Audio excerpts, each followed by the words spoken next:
के नाम पर आमीन। हमारे प्रभु यीशु क्रिस्त की कृपा, ईश्वर का प्रेम तथा पवित्र आत्मा का साहचर्य प्यारे भाई बहन आप सबके साथ हो और आपकी आत्मा के साथ भी।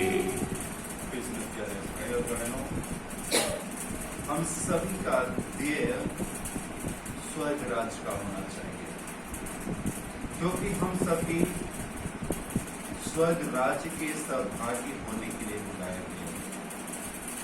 चाहे हम कैसे भी किसी भी परिस्थिति में कैसे क्यों ना हो, हम सभी का जो ध्येय होना चाहिए वह यही होना चाहिए कि हम किस प्रकार से स्वर्ग राज्य में प्रवेश करें। आज के वचनों के द्वारा हम सुनेंगे कि किस प्रकार से उस भूमिधर ने, उस व्यापारी ने और उस मछुआरे ने स्वर्ग राज्य को प्राप्त किया। उसके लिए चाहे वो कितना भी मेहनत करना पड़े, कितनी भी कुर्बानियां देनी पड़े, उसे पीछे नहीं हटा। उसी प्रकार से हमें भी हमारे जीवन में यदि स्वर्ग राज्य में प्रवेश करना है तो हमें बहुत से संकट आएंगे, बहुत सी परेशानियां आएंगी, लेकिन हमें पीछे हटने की जरूरत नहीं। हमें हर समय यथावत परिश्रम करने की जरूरत है, मेहनत करने की जरूरत है। हमारा हर एक कार्य उसी स्वर्ग राज्य में प्रवेश करने के लिए सहायक होना चाहिए। प्यारे भाई और बहनों, स्वर्ग राज हम सभी के लिए समान रूप से मिला है, ताकि हम अपने अपने गुणों के द्वारा, अपने वरदानों के द्वारा, कृपाओं के द्वारा, अपने कार्यों के द्वारा, सोच विचार के द्वारा स्वर्ग राज प्राप्त करें। अक्सर हम सभी उन 5 नासमझ कुंवारियों की जैसे होते हैं। हम जानते हैं दृष्टांत है बाइबल में समझदार कुंवारियों के बारे में, 10 कुंवारियों का दृष्टांत है, जिसमें 5 न समझदार थी और वह जब स्वर्ग राज खुला उस समय सो गए। प्रभु यीशु आए और वे अपने आप को योग्य नहीं पाए, वो बाजार में चले गए। अक्सर हम सभी ऐसे ही 5 नासमझ कुंवारियों की तरह जीवन बिताते हैं। अपने जीवन में हम उन अवसरों को जो हमें स्वर्ग राज्य की ओर ले जाते हैं, उन अवसरों से हम चूक जाते हैं। हो सकता है हमारे बचपन की वजह से, हो सकता है हमारी कमी कमजोरियों की वजह से।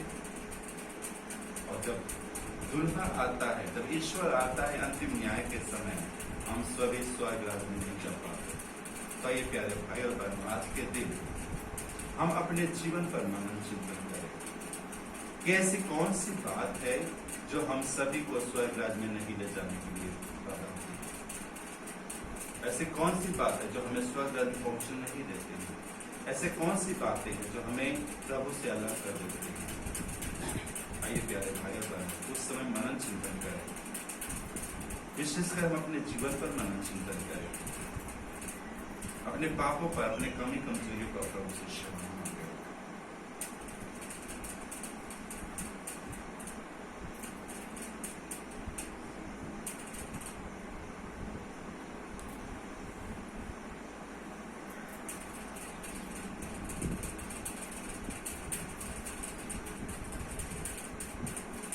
हम सब मिलकर बोले, हे भाइयों बहनों, मैं सर्वशक्तिमान पिता परमेश्वर और आप लोगों के सामने स्वीकार करता हूँ कि मैंने मन, वचन, कर्म से और अपना कर्तव्य पूरा न करने से बार बार पाप किया है। मैं अपना दोष स्वीकार करता हूँ। इसलिए मैं धन्य कुंवारी मरियम से, सब स्वर्गदूतों, सब संतों और आप लोगों से, हे भाइयों बहनों, मैं विनती करता हूँ कि आप मेरे लिए प्रभु परमेश्वर से प्रार्थना करें। सर्वशक्तिमान ईश्वर हमारे पापों गुनाहों को क्षमा करे और हमको अनंत जीवन प्रदान करे। आमीन। Page number 1। दया करो प्रभु, हे मेरे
हम प्रार्थना करें।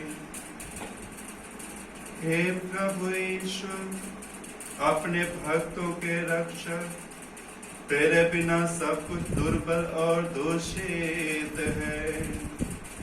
हमारे हृदय को अपने प्रेम से भर दे तथा मन को अपने प्रकाश से आलोकित कर, जिससे हम संसार की नश्वर वस्तुओं का सदुपयोग करते हुए अनश्वर वस्तुओं में मन लगाए। यह कृपा कर हमारे प्रभु और तेरे पुत्र यीशु क्रिस्त के द्वारा, जो ईश्वर होकर तेरे तथा पवित्र आत्मा के साथ युगानुयुग जीते और राज्य करते हैं।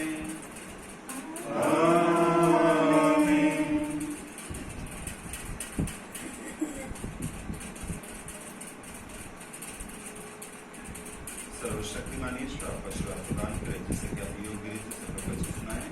पिता पुत्र पवित्र आत्मा के नाम से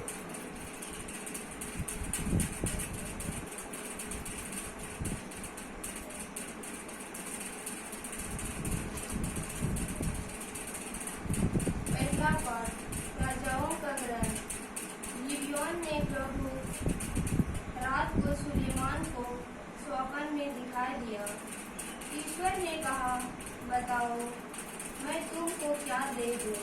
सुलेमान ने उत्तर दिया, हे प्रभु, हे मेरे ईश्वर, तू अपने सेवक को उसके पिता दाऊद के स्थान पर राजा बनाया, लेकिन मैं अभी छोटा हूँ। मैं यह नहीं जानता कि मुझे क्या करना चाहिए। मैं यहाँ तेरी चुनी हुई प्रजा के बीच हूँ। यह राष्ट्र इतना महान है कि उसके निवासियों की गिनती नहीं हो सकती। अपने इस दास को विवेक देने की कृपा कर, जिससे वह न्यायपूर्वक तेरा प्रजा का शासन करे और भला तथा बुरा पहचान सके। नहीं तो कौन तेरी इस असंख्य प्रजा का शासन कर सकता है? सुलेमान का यह निवेदन प्रभु को अच्छा लगा। प्रभु ने उनसे कहा, तुमने मुझसे यह नहीं मांगा। तुमने अपने लिए ना तो लंबी आयु मांगी, ना धन संपत्ति और ना अपने शत्रुओं का विनाश। तुमने न्याय करने का विवेक मांगा है, इसलिए मैं तुम्हारी इच्छा पूरी करूंगा। मैं तुमको ऐसी बुद्धि और ऐसा विवेक प्रदान करूंगा कि तुम्हारे समान ना तो पहले कभी कोई था और ना बाद में कोई कभी होगा। यह प्रभु की वाणी है। ईश्वर को धन्यवाद। Page number 298। कितना प्यारा, कितना मीठा तेरा वचन, जीवन का सार है ईश वचन। सृष्टि का मूल है आदि वचन, प्यासे दिलों का है प्रभु अमृत दान। जो भी सुने तेरा मधुर वचन, पाए प्रभु शांति का वरदान। सजा के दिल में हम जग के कोने कोने में फैलाएंगे ये वचन। सजा के दिल में हम जग के कोने कोने में फैलाएंगे ये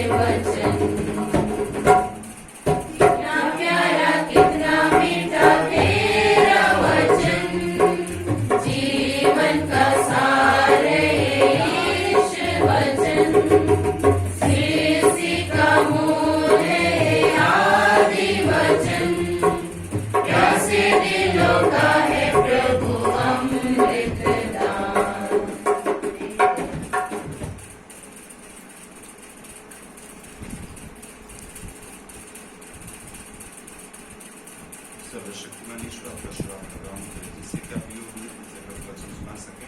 पिता पुत्र पवित्र आत्मा के नाम से आमीन।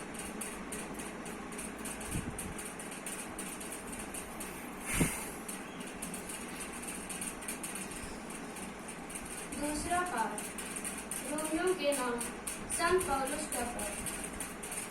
हम जानते हैं कि जो लोग ईश्वर को प्यार करते हैं और उनके विधान के अनुसार बुलाए गए हैं, ईश्वर उनके कल्याण के लिए सभी बातों में उनकी सहायता करता है, क्योंकि ईश्वर ने निश्चित किया कि जिन्हें उन्हें पहले से अपना समझ लिया है वे उनके पुत्र के प्रतिरूप बनाए जाए, जिससे उनका कुल इस प्रकार बहुत से भाइयों का फलौठा हो।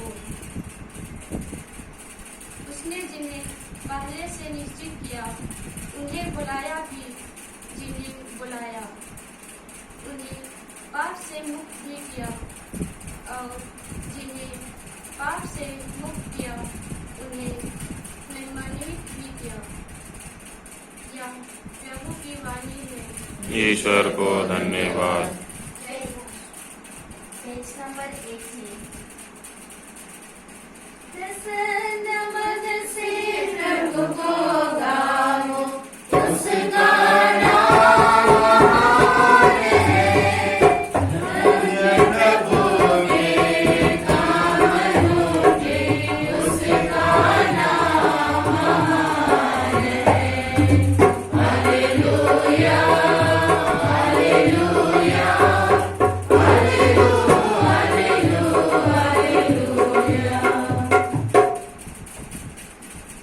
प्रभु आप लोगों के साथ हो। और आपकी आत्मा के साथ भी। संत मत्ती के अनुसार पवित्र सुसमाचार। प्रभु की जय। संत मत्ती के अनुसार पवित्र सुसमाचार अध्याय 13 वाक्यांश 54 से 44 से 52 तक। यीशु ने अपने शिष्यों से कहा, स्वर्ग का राज्य खेत में छिपे हुए खजाने के सदृश है, जिसे कोई मनुष्य पाता है और दोबारा छुपा देता है। तब वह उमंग में जाता है और सब कुछ बेचकर उस खेत को खरीद लेता है। फिर स्वर्ग का राज्य उत्तम मोती खोजने वाले व्यापारी के सदृश है। एक बहुमूल्य मोती मिल जाने पर वह जाता है और अपना सब कुछ बेचकर मोती मोल ले लेता है। फिर स्वर्ग का राज्य समुद्र में डाले हुए जाल के सदृश है, जो हर तरह की मछलियां बटोर लाता है।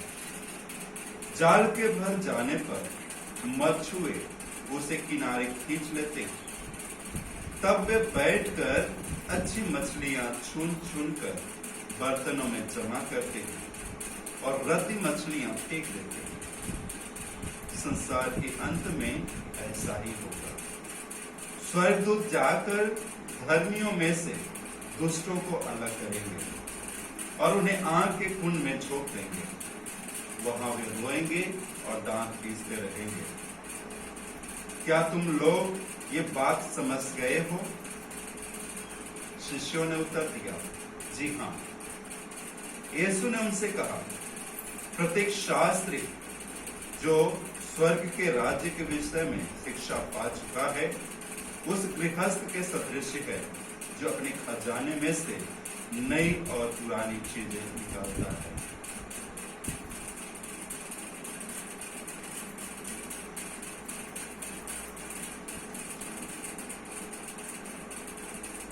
प्रभु यीशु का पवित्र सुसमाचार है।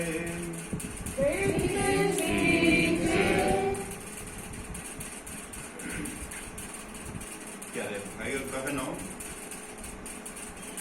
आज हम देखते हैं कि हर जगह बैंक हैं जहां पर लोग अपने धन को एकत्र करते हैं। पहले जमाने में बैंक नहीं हुआ करते थे। पहले लोग अपने धन संपत्ति जो है एक बर्तन में बांध करके जमीन में गाड़ देते थे, है ना।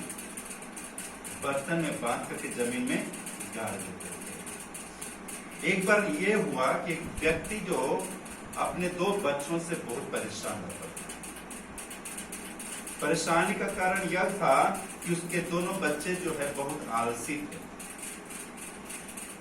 वो हर समय कुछ करना नहीं चाहते थे, सोए रहते थे और खाते थे। पिता जो है परेशान था कि इनका जीवन में क्या होगा, इनके भविष्य में क्या होगा, कुछ करना नहीं चाहते हैं। और एक दिन उनको एक उपाय सोचा। वह अपने दोनों बच्चों को बुला करके कहते हैं कि बच्चे, मैं मरने वाला हूं और मैं जानता हूं कि तुम लोग कुछ काम नहीं कर पाओगे, और इसीलिए मैंने तुम सभी के लिए हमारे खेत में एक खजाना गाड़ के रखा है। मेरे मरने के बाद तुम उस खजाने को निकाल करके इस्तेमाल करना। और कुछ दिन के बाद वो व्यक्ति मर गया और दोनों बच्चों ने निर्णय लिया कि पापा बोल रहे थे कि वो खेत में खजाना गाड़े हैं, चलो हम आज उनको खोजते। सुबह से शाम तक खोदा, कोई खजाना नहीं मिला। दूसरे दिन खोदा, कोई खजाना नहीं मिला। और अंत में वो सोचते हैं कि पापा लग रहा है भूल गया होंगे, कहीं दूसरी जगह रखती होंगे। तो छोटा भाई बोलता कि चलो आज हम लोग खुदाई कर दिया, चलो हम कुछ बीज डाल देते हैं।